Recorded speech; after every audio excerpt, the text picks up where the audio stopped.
Joshua Mutale ni miongoni mwa wachezaji ambao viwango vyao vimejificha sana pale kwenye kikosi cha Wekundu wa Msimbazi Simba. Ni miongoni mwa mchezaji ambaye ana performance ya hali ya juu, lakini ni kama imejificha performance yake.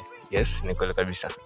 Unaona kwenye michezo kadhaa ya CRDB amefanya performance kubwa sana kwenye michezo hiyo. Amepata nafasi ya kuscore leo dhidi ya Mbeya City.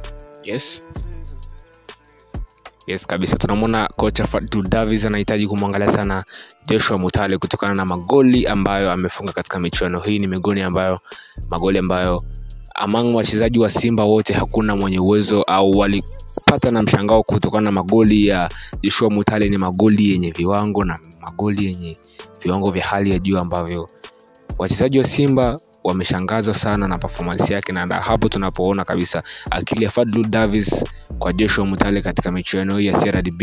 Na tumeona pia goli lake la leo dhidi ya Mbeya City, ameweza kuchambua mabeki karibia takriban 5 mpaka kulielekea lango la Mbeya City na kumkabili kipa. Tunaona mchezaji huyo bado ana kiwango na bado ana ile motisha kwamba mashabiki zake kwamba mimi bado nipo na bado naweza kufanya kitu kizuri. Kwa hiyo tunategemea kwamba Fadlu Davis kuendelea kumchezesha katika michuano hii pia itampandisha daraja kama tunavyotegemea mashabiki zake huko nje.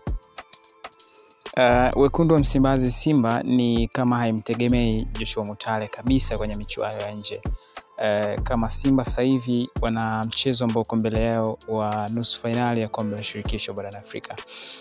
Mimi naona hamna ubaya kama Fadlu David anaweza kumtumia Joshua Mutale kwenye nafasi kama ya Charles Ahoua pale anapochoka.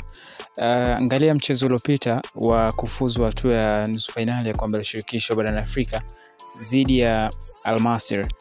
Unaona Charles Ahoua hakuwa kwenye mfumo kabisa, lakini Fadlu David anakosa mbadala wa kumchezesha mchezaji mwingine, anaamua kucheza na Charles Ahoua dakika 90 za mchezo ule.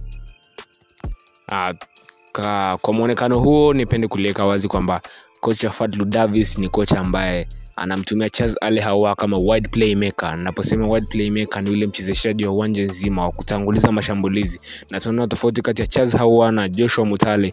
Joshua Mutale ni yule mtu ambaye anapenda kukaa sana na mpira, anapenda dribbling, anapenda kupita katikati ya wachezaji.